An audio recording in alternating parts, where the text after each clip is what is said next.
Seriously, since I've been a baby, this is something that I've always had in me, and I just kind of knew in the back of my mind that it was going to happen. I mean, I didn't say, oh, this is going to happen, but I mean, I dreamed and I hoped for it like forever since I was a baby, so it's just like a dream come true. I hope I never wake up. So. And what about those 2 Grammy nominations? I know that has to be, we were talking earlier, that had to be like the thrill of a lifetime. That's like the ultimate, seriously, it really is. I remember like 2 years ago, I was at home watching the Grammys with my mom and my dad. This was before I got my record deal.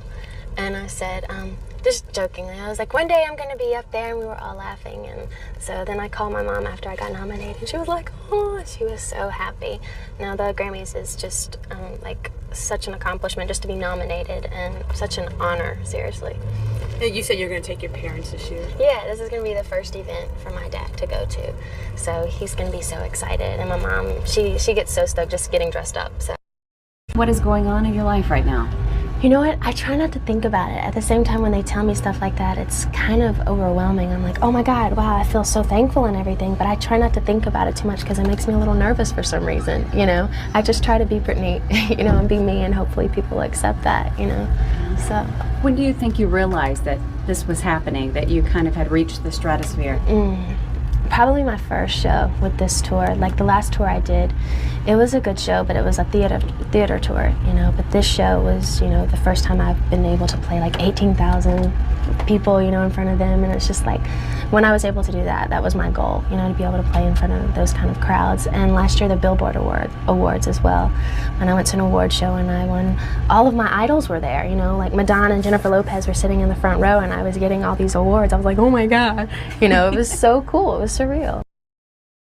First time that happened? Yeah. Ooh. Actually, I was in New York, and I was walking down the street, and they were doing TRL.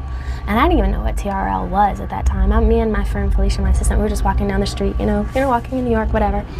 And there was a load of fans outside, and all of a sudden they say, Britney, you know, there she is. And I was like, what? You know, and my video, Baby One More Time, had just been on TRL for like 2 or 3 weeks, but they recognized me because they were like TRL fanatics, you know. And they're like, Britney, come here, oh my God, come here. And they was, I mean, I was like, oh my Lordy, they recognized me. Oh my, it felt so weird. And at first, you know, I was like, oh my God, this is so cool. You know, they think I'm famous and whatever. But now it's still flattering, but at the same time, sometimes it's, you know, it gets kind of annoying, like when you're trying to eat supper with your family, you know, and you're just there for your sister's birthday, and people keep on coming up to you and like asking you for your autograph. It's just funny how then it would have been so cool, you know, but once you get used to it after a while, it's kind of, I think it's a little overwhelming sometimes.